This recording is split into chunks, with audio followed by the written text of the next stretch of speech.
I have the pleasure next of welcoming our keynote speaker this evening, the Honorable Leslie E. Harris. Thank you, Judge Harris. We are honored to have him here to tell his story of being a Pullman Scholar, to talk more about his work. He has many, many awards and accolades. I will let you talk about those. I am happy that the most important one, or I'm going to say that the most important one, is that you're a Pullman Scholar.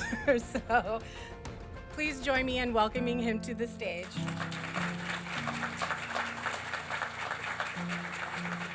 Okay. With this thing.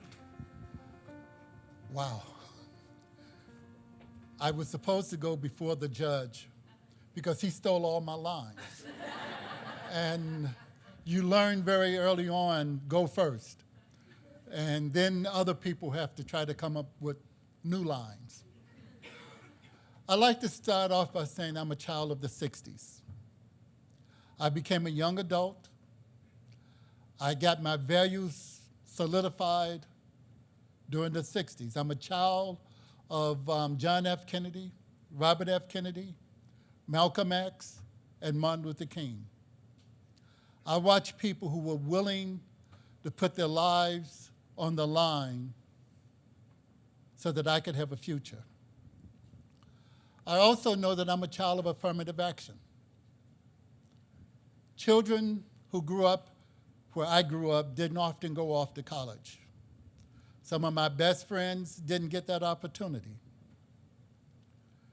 I went to the James R. Doolittle Elementary School. The assistant principal, Miss Lawson, told me I would never graduate from the 8th grade. My mother came up to school so much they thought she was a student at the school. I was one of those kids who got in trouble constantly, not because I was a bad student, because I was challenging everything. First off, I did my work quick, so then I disturbed everybody else and kept them from doing theirs. And those teachers who discovered how to keep me out of trouble gave me extra work. Spelling words, I made them into crossword puzzles. Posters, I made all the posters for the school. They encouraged me to be a part of the science fair. My classmates all thought I was going to be a mad scientist because I won the science fair every year. I was involved in school but did not understand the value of an education. And I recognized that as I got older. I did not know what doors an education could open for you. My mentors, and I had many, were all college graduates, but I didn't make that connection.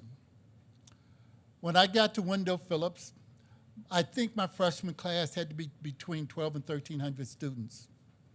When I graduated, there were 286 of us. We had lost so many students to gang violence, to Vietnam, to just not understanding the value of an education. I was no different. What was different for me was that I had adults who would not let me fail. You talk about putting the turtle on top. Well, that was me. You see, I tried to drop out of high school. I was a musician. We had a little group. We played the clubs on the south side of Chicago, the T-Box, and up on 63rd and Cottage. We had a nice little group, played behind Jerry Butler. Oh, you guys don't know Jerry Butler and all that, but some of the older folks know Jerry Butler and Chuck Jackson and all. We were the house band. They came in. They needed a band. We played for them. But I wanted to get out of the projects. You see, one of the things a lot of my friends don't know is I got stabbed twice, cut once, shot at a few times, and I was a good kid. A lot of folks call me the student, you know, because I did go to school most of the time. But January or so of my senior year, I decided I'm gonna be a truck driver. What do I need to stay in school for? So I was gonna drop out. But we practiced in the band room at school with our little group. So I'm sneaking into school one day, And the assistant principal, Dr. Henry, well, he wasn't Dr. Henry Springs, then he was Henry Springs. He said, Leslie, I hear you're dropping out of school. I said, that's about as far as I got. Before he had grabbed me, picked me up, and put me against the wall and explained to me what he would do to me if I missed another day of school. If you knew Mr. Springs, you would know I did not miss another day of school. I did not know about the Pullman Foundation. I told the members here, I didn't know I had a Pullman scholarship until years later. I went to Northwestern because Northwestern came to my high school looking for black students. See, my older brother is 2 years old. He graduated in 1964. Nobody was looking for black students then. Marine Recon is who he ended up being a part of. 2 years later, they're recruiting black students. I got accepted at schools I didn't even apply to. I got accepted at an all-girls school because my name is Leslie. So you know where I wanted to go. But some of my friends were were going up to Northwestern. We were choosing between Notre Dame, Northwestern, and for me, the Naval Academy. We went up to visit the school, and there were 4 of us who had been accepted. That was unheard of at my school. Our advisors told us not to go. They said, you won't fit in, you'll never graduate, you should go to our traditional schools, and I won't embarrass myself by saying which schools they wanted us to go to. But they were good schools. There was nothing wrong with those schools. But this was an opportunity to step outside of what were our normal parameters. I didn't know what a BA was or BS. I was going to get a diploma because that's what I got from high school. No one had ever explained to me about what a college education meant. But I was telling my uncle, Uncle L, I said, guess what, I'm going to Northwestern. He laughed and he said, I graduated from Northwestern. I said, wait a moment, Uncle L, you went to Northwestern? If you went to Northwestern, why are you a janitor? He said, well, son, you got to understand when it was. It was the 1940s. And I think he said he got his degree in electrical engineering or something like that, but I don't know because I didn't know what that was. But he said there were no jobs for a black man with a degree in electrical engineering. So I took the best job I could get. And he was one of those janitors who always had a book stuck in his back pocket. And I understood then, though I might be better looking and smarter than a lot, it wasn't just my good looks and smarts that was giving me an opportunity to go to Northwestern. It was that other people had paid a price, that other people opened a path to give me, a kid from the projects, an opportunity to go to college. A lot of you are going to be first-generation college students. One of the things that I found was I doubted myself. Just as the judge said, I got up there, I said, oh, wow, these kids are all smarter than me. But I found out that I was making my spending money helping them write their papers, editing their papers. I took typing. I was the only guy in the class. So I could type a little bit, so I ended up typing the papers for my classmates, making, 50 cents a page or so. And this is before computers now. So, erasable paper was the greatest invention in the world. And you didn't have to start completely over. I also found out that I could survive. They wouldn't let me take biology my first year at Northwestern. They made me take something called physical geography. I can tell you about a cumulus nimbus cloud. I can tell you about stratus nimbus. I learned about clouds. But I wanted to take biology. I almost failed that class. The lowest grade I got in college was that class. The next year I said, to heck with you, I'm taking biology. Got straight A's. Because my high school biology instructor was harder on us than Northwestern was. We lived at Illinois Institute of Technology doing our research while we were still in high school.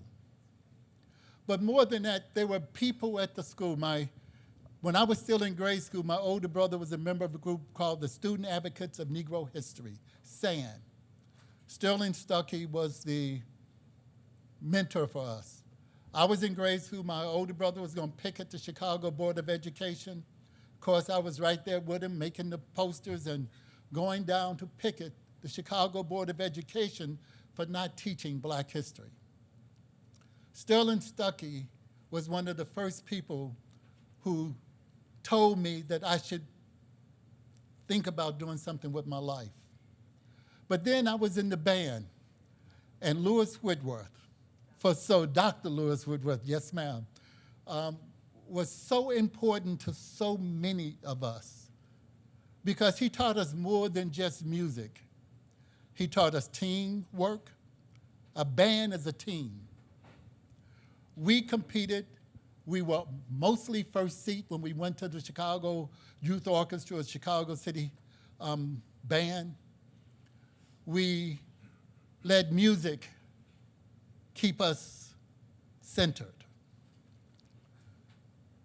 I know that a lot of my friends who were better equipped for college never got the opportunity. My first year in Northwestern, I was feeling homesick, feeling like I didn't fit in. I caught the T, because you could take the T from 39th Street right up to Northwestern, came back, got off. The bus was slow, so I was going to walk home, walking past the pool hall, saw some of my friends. And I stopped to talk with them. Jimmy Ferguson was my next door neighbor in the IDB Wells projects. We lived in 601, he lived in 602. We go in and out of our houses. My mother put food on the table, they sat down and ate. You know, we were family. We were talking, I said, well, yeah, you know, I'm gonna leave school and come back home. The pool hall got quiet. Jimmy said, Leslie, I'm thinking about going back to school to finish high school because you went off to college. And I said, if he can do it, I can do it. I said, well, Jimmy, you know, another guy said, well, you can leave, but you can't come back here. I said, why? And he said, because it would beat your, when you use the word, but every day. I looked, I said, you can't whoop me. He said, I didn't say I said we. You are our hope. You're the one that got out of here. You cannot do this to us. Well, Jimmy was dead before my first marking term. Jimmy was who we all wanted to be. Good looking, the ladies loved him. Good athlete, could sing. I couldn't hit a note. But he was dead before that first marking term. And it made me understand what an opportunity I had. So I stayed. And what I discovered was I was as smart as any of them, smarter than a lot of them. And so I graduated. And then I went off to Boston to go to Boston University to get my master's in history because Sterling Stuckey, who was at Northwestern working on his doctorate while I was there getting my undergraduate degree, and remained a mentor to me. At Boston University, I was on the plane flying into Boston. First, I started out driving across country. I had a little Sunbeam Alpine, a little sports car, all my worldly belongings in that car. I made it to Sandusky, Ohio, and the motor block cracked. The car is still there. Police took me to a gas station. The gas station owner gave me $200, which was more than the car was worth because I don't know where he was going to get an engine for it. But I got on a plane, and there was an older white guy sitting next to me wanting to talk. And my mother and father raised me to be polite. My mind was a million miles away from there, but I talked. And we were getting off the plane. He said, where are you going? I'll give you a ride. I just dropped my kids off at college. I said, I have no idea. I had planned to sleep in my car the first few days while I looked for a place. He said, well, come on, go with me. I'll bring you into the city tomorrow morning. You're going over to BU. I know your program. I went with him. Him and his wife were wonderful hosts. They put me up for the night. He drove me into the city the next day, took me right to the program where I was going. And what I am ashamed of to this day is I didn't get his name and address. I got his name. His last name was Longfellow. It was one of those names you couldn't forget. He was a professor at Harvard, but I could never find him. Another person who took the time to help me, who had no obligation to this little kid from the projects in Chicago, but he took the time to do it. What I am trying to say is that I owe a lot of people, an awful lot of people, people who saw more in me than I ever saw in myself. When I finished grad school, I ended up teaching. I taught 3rd and 4th grade. My students who were 8 to 11 years old are now in their middle 50s. They are still in my life. I am godparent to some of their children. I am going to be involved in their lives the rest of my life. I am mentoring a young lady who's a senior at Howard now. Her mother and aunt were my students, because I know that other people did it for me. After I taught, I became a probation officer. It's while I was a probation officer that I discovered the law. I had never thought about being a lawyer. We ran from the cops. You know, we had no positive interaction with the police where I grew up. They came, we ran, simple as that. But here I saw lawyers, some of the best lawyers you will ever meet. But then there were those other guys. I said, I might not be as smart as this one, but I gotta be smarter than this guy. And not only did he go to law school, he passed the bar. If he can do it, I could do it. So I went and spoke to my wife. Now, we had a young lady who was living with us at the time, and we were treating her as our daughter. She was getting ready to go off to college. We had a 10-month-old son, and I'm saying I want to quit my job and go to law school. When you choose your spouse, choose carefully. So she said, fine, do it. You know, we got to do it now. I was in my 30s. I quit my job as a probation officer, and I went off to law school. I graduated, came back. I ended up working at a museum because my undergraduate and graduate degrees were in history. But then I ended up working for the Public Defender's Office. What an amazing job. I had one job that was so amazing, the police gave me a bulletproof vest. I had so many death threats. It was a murder case. And there was so many, because there was a pregnant, 8-month pregnant woman who was 8 months pregnant, had been killed in the inner city. They were from the suburbs. The police went on a rampage. Nobody wanted to be the lawyer in those cases. But I was the duty attorney. I ended up with this young man who was held, he was never accused, but he was sort of held out in the public as the person who had killed this woman. They put a police officer assigned to watch my car so nobody would put a bomb in it. I understood then the need for lawyers who were willing to represent those that we most despise.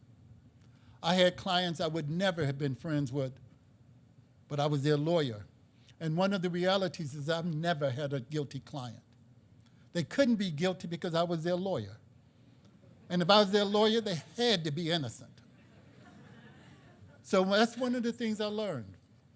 After being a lawyer for 7 years, Massachusetts decided they were going to have a statewide juvenile court. Up until that time, there'd only been 4 courts in the state that did juvenile matters. All other cases were held in the district courts after they finished with the adults. So we had children in the foster system who aged out before their cases were ever resolved. We had young people who were charged with crimes who never got a trial because they aged out before the case was heard. So they were creating a statewide juvenile court. They were bringing on 21 judges, and I was asked to apply. Now, this goes back to you, Judge, about checking yourself. I said, no, I've only been a lawyer 7 years. The rules say you have to be a lawyer 10 years. The gentleman who was handling the case, or handling the recruitment, was named Jay Carney. Jay Carney is one of those lawyers that we all hope we can be. I don't know if you know Whitey Bulger, but he represented Whitey Bulger. He takes those cases which are the most difficult to represent, those cases that people run from. He said, Leslie, don't self-check. Let us tell you no, you don't tell yourself no. And when I got invited to come here, that was the message I wanted to bring. You never say no to yourself. You have more ability than you'll ever know.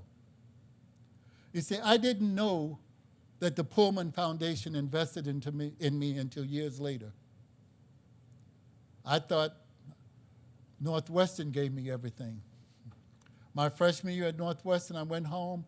I watched my parents trying to decide which bills they were not going to pay so they could pay for my books.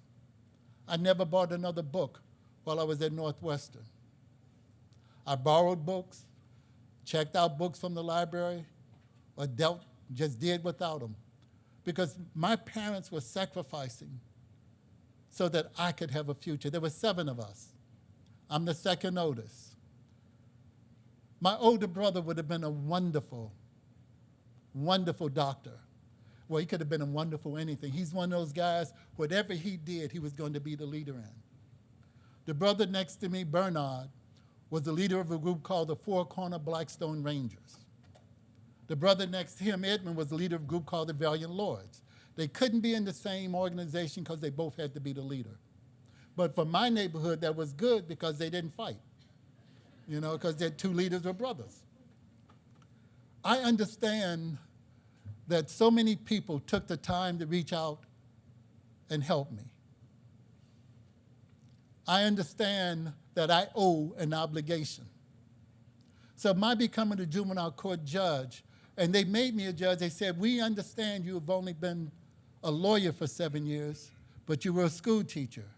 You were a licensed social worker. You were a probation officer. You were all the things that we are looking for the juvenile court. I had a wonderful career as a judge. It gave me an opportunity to pay back. I'm going to finish up with this story. I had a young man who was mentally challenged. At about 15 years of age, he hit a man. The man fell and hit his head on the curb. 2 weeks later, he died. This young man was charged with manslaughter. The problem is we could never try him because he could never assist his lawyers. His IQ was too low. So what do you do with a child who's charged with manslaughter, but you can't try him? Well, I got all of the alphabets together, DCF, DSS, DES, you name it. We sat around the table trying to figure out what do we do with this child? And there was no answer. So before he turned 18, I placed him in the Department of Children, with the Department of Children and Families. They placed him with his aunt out of town. He stayed until his 18th birthday, came right back up to Boston, and within 2 weeks was killed. It hurt me to my heart because I felt if we can't help the neediest child that comes in front of us, why are we doing this?